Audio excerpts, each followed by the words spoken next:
This video will review the use and documentation of informed clinical opinion as a basis of eligibility in early access. Iowa's administrative rules for early access list 3 ways in which an infant or toddler may be eligible.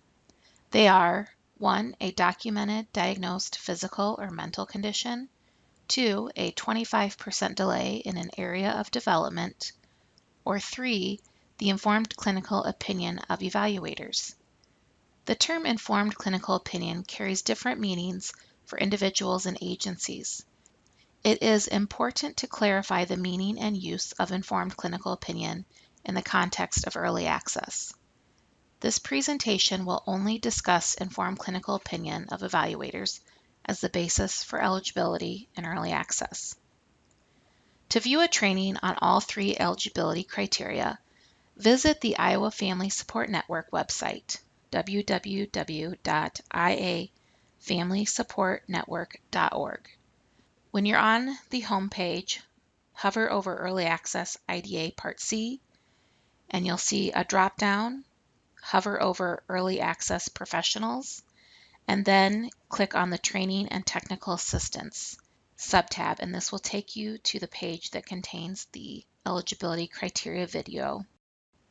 In 2015, the early access signatory agencies reviewed eligibility in Iowa administrative rules for early access.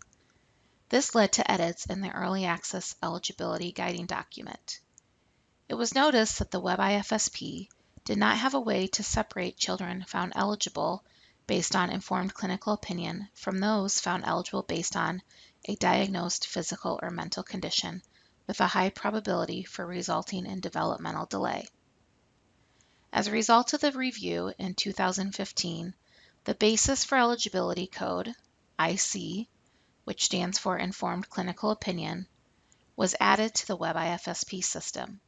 When the change to the WebIFSP system was made, a document illustrating the programming changes was distributed. However, that document did not provide information on the use of informed clinical opinion as a basis of eligibility.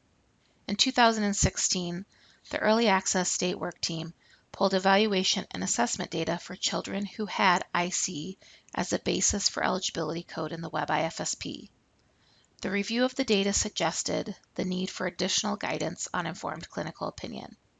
Today's presentation aims to review what informed clinical opinion means and how informed clinical opinion can be used to determine a child's eligibility for early access, and discuss and illustrate the need to document the team's reasoning for determining a child eligible based on the informed clinical opinion of evaluators. In addition to this presentation, we have developed an informed clinical opinion guidance document. We reviewed National Technical Assistant documents as well as other states' IFSPs when creating the guidance document. The guidance document is a supporting document to the Early Access Procedures Manual. The manual is posted on both the Iowa IDA and Iowa Family Support Network. The guidance document provides information on informed clinical opinion as well as examples. Documentation of informed clinical opinion in the WebIFSP is also covered in the document. Let's move on and define and review informed clinical opinion. Informed clinical opinion is used by early intervention professionals in the evaluation and assessment process in order to make a recommendation as to the initial and continuing eligibility for services in early access, and as a basis for planning services to meet the child and family needs. Informed clinical opinion is the way in which qualified personnel utilize their cumulative knowledge and experience in evaluating and assessing a child and interpreting the results of evaluation and assessment instruments. Informed clinical opinion makes use of qualitative and quantitative information to assist in informing a determination regarding difficult-to-measure aspects of the child's current developmental status and the potential need for early intervention. Informed clinical opinion can be used as the determining criteria for eligibility. It is intended that informed clinical opinion be used only when there are truly unique circumstances that may not be captured by test scores, and those circumstances or factors are significant enough to make the case that the child has at least a 25% delay, even though test scores do not reflect this. Possible reasons for using informed clinical opinion to establish eligibility for early intervention services include: there is no test that can be used because of the child's young age. The child has a significant health concern or illness that makes testing difficult. The child has limited arousal level or ability to participate in the assessment. Using a norm-referenced evaluation instrument would require significant adaptations for the child to perform the required items, which would then invalidate the results of the norm-referenced evaluation instrument. And cultural considerations might invalidate the results of any norm-referenced evaluation instrument. When norm-referenced evaluation instruments cannot be used to adequately identify the presence or absence of a developmental delay, the team must consider and analyze all data collected to shape an informed clinical opinion about a child's current development and the need for early intervention services. In order to reach an informed clinical opinion about the development of a particular infant or toddler, multiple procedures and sources of information must be used, including the following: information gathered through record review. This could be records received from other agencies and individuals involved with the child. Interview information from family members and other care providers. Observation of the child, and testing related to the current developmental status of the child. The integration of observations, interviews, and evaluation findings helps to ensure that each and every eligibility decision is made considering aspects of the whole child and family. Iowa does not include children with environmental or biological conditions in the population of children made automatically eligible for early access. Children who have environmental or biological conditions may have an increased risk for developmental delay, but they are only eligible for early access if an evaluation determines the presence of a 25% delay in at least one area of development. If a child is not showing a delay, providers cannot use their informed clinical opinion to justify that the child qualifies for early access based on environmental or biological conditions. Informed clinical opinion is based on data regarding the child's current developmental status. For children who don't qualify for early access, providers will refer families to other community agencies for follow-up screenings and family support. Examples of environmental and biological conditions include, but are not limited to, exposure to illegal substances, either pre or postnatal, parent, caregiver age, education, marital status, living condition, or economic status, history of abuse or neglect, and nutritional deficit. Later in this presentation, we will review examples of when to use and when not to use informed clinical opinion. Informed clinical opinion cannot be used to negate evaluation results that find a child eligible. If results of evaluation indicate the child has at least a 25% delay in an area of development, the child qualifies for early access. A review of National Technical Assistant documents and other states' IFSPs and procedures stated the need to document the sources and reason for using informed clinical opinion in a child's IFSP, and we agree it is necessary. Documentation is necessary for a few reasons. First, documentation provides a baseline against which to measure progress and changing needs of the child and family over time. This is especially important when completing future assessments and determining need for continuation of early intervention. Second, documentation of the findings can facilitate transition when families move from one area education agency to another, change service providers, or additional service providers are added to the IFSP team. The perceptions and impressions of early intervention providers may change over time, and documentation provides a place for IFSP teams to share their justification for use of informed clinical opinion when deciding eligibility. Third, documentation of the sources and use of informed clinical opinion can provide information to assure that procedural safeguards were provided in the evaluation and assessment process and the determination of eligibility. Examples of documentation to support the use of informed clinical opinion include identifying the sources of information reviewed. Sources of information are information gathered through record review. This could be records received from other agencies and individuals involved with the child, interview information from family members and other care providers, observation of the child, and testing of the child related to the current development. IFSP teams will summarize the information and describe the child's current developmental status. They'll also provide justification or the reasoning of the team for concluding that the child is eligible for early access based on informed clinical opinion. The Early Access State Work Team pulled evaluation and assessment data for children who had IC as the basis for eligibility code in the Web IFSP. The review showed that documentation to support the use of informed clinical opinion varied greatly across the state. For consistency, the documentation of informed clinical opinion will be documented on the Meeting tab in the Web IFSP. When selecting IC as a basis for eligibility code in the eligibility section, providers will need to document the source or sources used by the IFSP team and the reason or reasons for determining eligibility using informed clinical opinion. The incomplete data report in the Web IFSP will catch if either the sources or reasons have not been completed. These need to be completed in order to submit an IFSP. The documentation of informed clinical opinion data is reviewed by the Early Access State Work Team to assure that informed clinical opinion is being used appropriately to make children eligible who have a need for intervention services.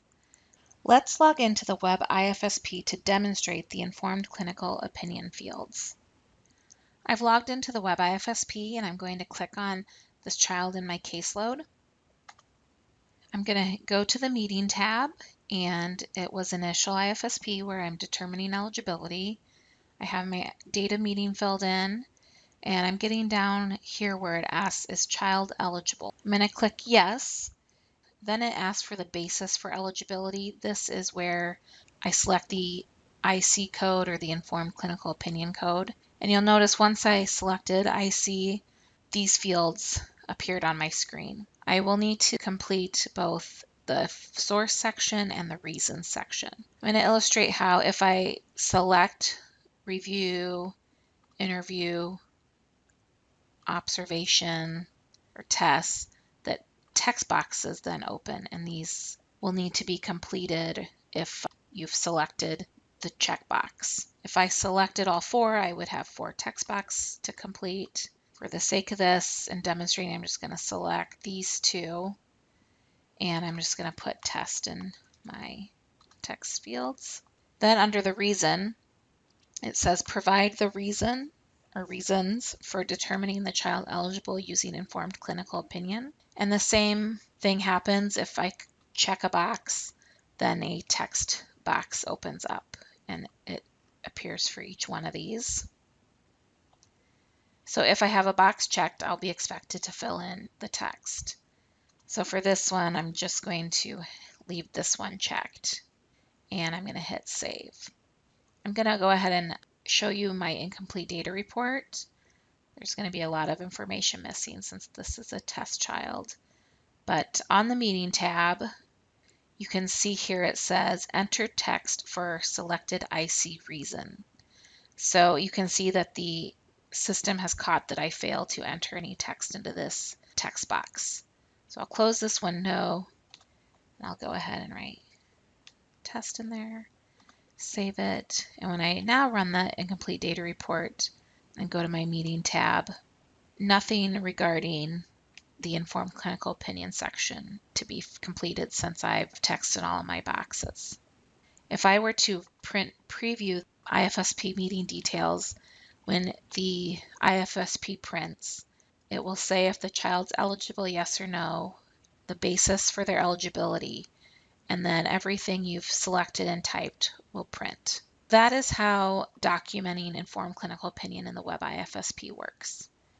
We're now going to review an example of when informed clinical opinion was used and show the information that was documented in the Web IFSP. The guidance document also includes examples. Example 1, a child was referred to early access for gross motor concerns by the child's physician. Early access completed an evaluation and the scores were averaged in physical and adaptive development. The evaluator observed that the child displayed left side head preference, poor head control with pull to sit and in supported sitting, and right hand abilities not as mature as left. So based on the concerns noted by the child's physician and concerns noted by the evaluator, the early access team has decided the child is eligible for early access based on informed clinical opinion. The sources of information and reasoning for determining child eligible will be recorded on the Meeting tab of the Web IFSP. The documentation entered in the Web IFSP might look something like what is on this slide. In the Web IFSP, interview and observation are selected as the sources. Under interview, the provider typed, physician stated child has delays in fine and gross motor and recommends services. Under observations, the provider entered, the child displays a left side head preference and poor head control with sit to stand and in supported sitting. Right hand abilities are not as mature as the left. Next, the provider had to enter the IFSP team's reason for determining the child eligible. The user selected behavior not easily captured by screening or evaluation methods and stated that the child received average scores in the areas of physical development and adaptive behavior. However, the symmetry of the motor patterns is a concern. Due to the motor patterns, the IFSP team has determined the child is eligible for early access services. We're going to now look at another example of when informed clinical opinion should not have been used. The guidance document also includes examples of when not to use informed clinical opinion. In this example, the child was referred to early access for developmental evaluation by the WIC nurse. The nurse states there are no real concerns but would like to rule out a developmental delay. Early access completed an evaluation and the scores were average in all areas of development. The evaluator observed the child doing well in all areas of development. The evaluator learned that the mom is a single first-time younger mom who has little support of family. Mom shared with the evaluator that she did drink some alcohol during her pregnancy. She continues to drink occasionally to alleviate stress. Mom stated she is interested in learning about her child and parenting. Based on parents' age, her interest in parenting support, and that she drank alcohol while pregnant, the early access team has decided that the child qualifies for services. And you can see how the team completed the eligibility section of the IFSP on this screen. The team selected interview and observations, and they noted that under interview, the mom reported alcohol consumption and expressed an interest in parent education. Under observations, they typed mom is a young parent, 18 years old, dad is not present. And then under the reason section, they selected other and typed that based on the prenatal history of substance abuse and the possibility of future developmental delay, the child's eligible for early access to monitor. Informed clinical opinion should not have been used to find this child eligible based on the reasoning shared by the team. Informed clinical opinion is based on the child's current developmental status. This team's reasoning of the age of the mother and prenatal exposure to alcohol is not based on current development of the child, but rather factors that might put the child at risk for delay. Informed clinical opinion is never used to make children eligible based on environmental or biological conditions. No intervention will be delivered to address the developmental needs of the child at this time. Referrals to other community agencies for follow-up screenings and family support programs are appropriate. Children who are at risk for delays due to environmental or biological conditions are not eligible for early access because we are not an at-risk state. If you want to learn more about what at-risk means, please view the presentation on early access eligibility on the Iowa Family Support Network website. If you are interested in reading more about the use of informed clinical opinion in early intervention, This slide contains links to resources. Some resources we've identified are Section 8, page 7 of the Early Access Procedures Manual, which is available on the Iowa IDA website, as well as on the Iowa Family Support Network website.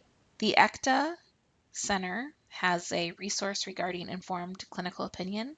Visit ectacenter.org. The link is on this slide. There is also a link to an Endpoints article on informed clinical opinion. Endpoints was a publication of the Tracking, Referral, and Assessment Center for Excellence funded by the U.S. Department of Education. If you have any questions regarding informed clinical opinion, contact the Regional Early Access Liaison within your area education agency. If you have other questions related to early access procedures, submit a question online through the Questions About EA Procedures located on the Iowa Family Support Network, as well as on the Iowa IDA web pages.